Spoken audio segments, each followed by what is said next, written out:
Bonsoir la famille, bienvenue dans cette nouvelle vidéo. Alors la famille, dans cette petite vidéo, comme toujours, je vais vous lire cette petite tribune qui est très intéressante de Assad Sherif Baldé depuis l'Allemagne. Il a rédigé une tribune concernant cette transition, la gouvernance, mais aussi les personnalités de cette transition. À sa tête, le général Mamadi Doumbouya. Alors la famille, comme toujours, je vous recommande de rester dans cette petite vidéo jusqu'à la fin. Mais aussi, n'oubliez pas de la partager, de la liker et aussi la commenter. Parce que vos impressions aussi me donnent la force. Et aussi, ça me donne à m'améliorer. Parce que vous savez tous, c'est pas facile. Mais bon, on se débrouille pas mal. Alors, la famille, voici ce que Assad Sherif a dit dans sa petite tribune. Il dit, quand Mamadi Doumbouya fait la promotion de l'incompétence et des mauvais, en effet, les dirigeants de ce genre de système, tels que Mamadi Doumbouya, évitent de récompenser un bon, car en le promouvant, il estime que c'est juste une reconnaissance de ses talents et ne sera nullement enclin à la loyauté ou à la reconnaissance vis-à-vis du président.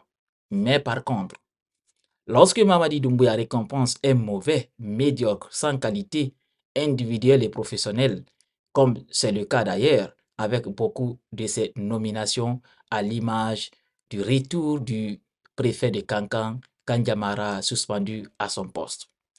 Il crée une dette qui lui garantit un ascendant sur le long terme et il place ses poulains au sein de la fonction publique, créant ainsi la dette, les transformant en champions de l'esport.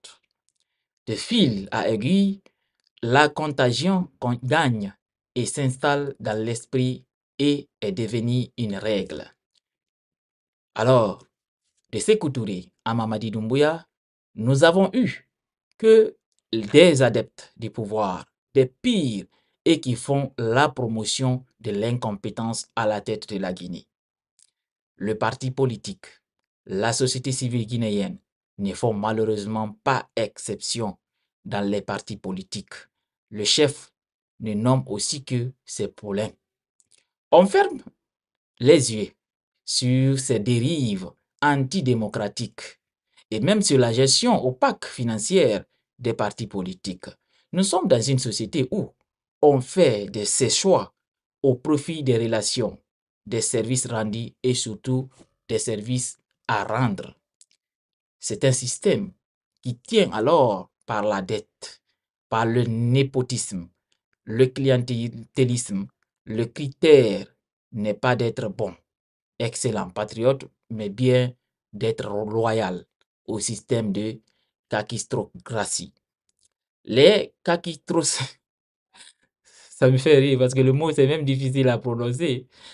Les kakistrocraties nient les qualités individuelles au profit de dispositifs collectifs, de l'intérêt du clan mafieux.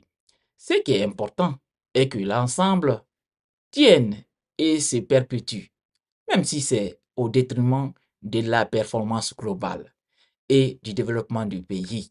Voilà pourquoi cette autre transition politique soutenue par l'oligarchie occidentale est un échec, une illusion.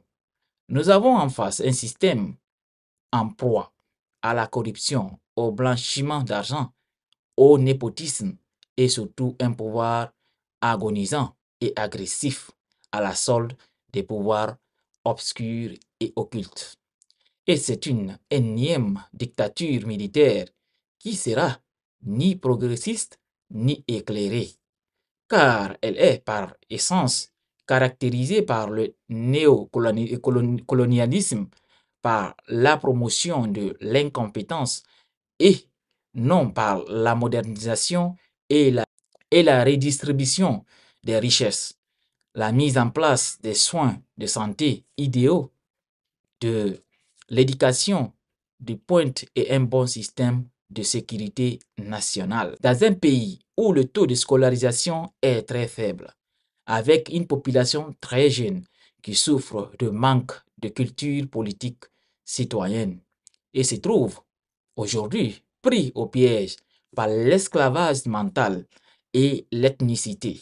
Ce sera toujours très facile pour les kakistocraties de s'accaparer de tous les leviers de commande d'un pays pour primer et escroquer la population et la mettre sous tutelle du néocolonialisme pour faciliter sa déshumanisation et le pillage systématique de ses ressources au profit de l'intérêt des structures internationales mafieuses dominantes.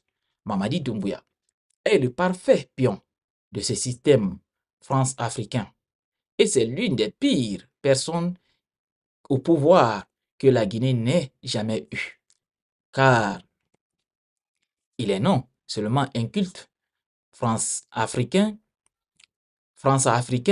mais aussi et surtout divisionniste, ethniciste, corrompu et corrupteur, un despote fait et adepte de la kakistocratie.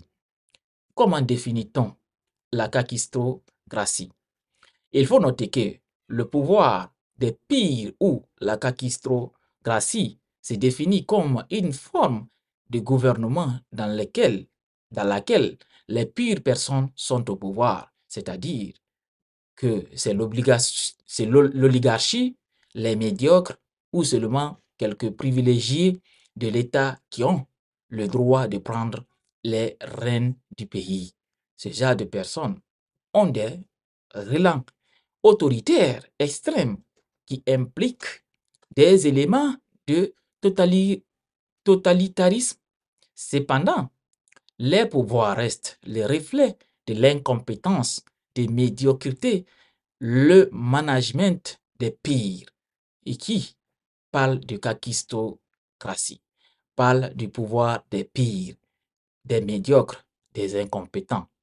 C'est un pouvoir où la promotion de l'incompétence est la règle. Ce sont donc des dirigeants mauvais, népotistes, égoïstes, cyniques, qui ont la chance d'évoluer dans une société qui valorise et récompense les gens en fonction de leur degré d'idiotie et leur manque d'intelligence.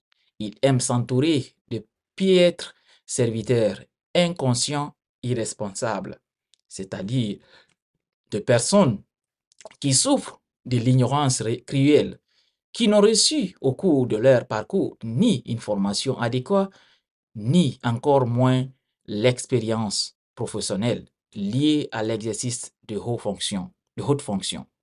Ce sont des gens qui ne sont pas à leur place et ils ignorent tout. Et ils ne sont là que pour s'enrichir sur le dos du peuple. Dans le contexte, l'autoritarisme, le culte de la personnalité affiché par Mamadi Doumbouya sur fond de parjure ne doit pas surprendre. Mais on doit légitimement se poser la question sur comment ils ou elles ont pu gravir les échelons alors qu'il est évident qu'ils ne sont pas à la hauteur et ne l'ont peut-être jamais été. L'autre question est de savoir comment ces gens arrivent-ils à occuper la tête de l'État guinéen, à se faire recycler par le peuple, à investir la société civile, les organisations syndicales, les partis politiques, alors que leurs décisions, leurs attitudes, leur gestion mettent potentiellement le pays en danger.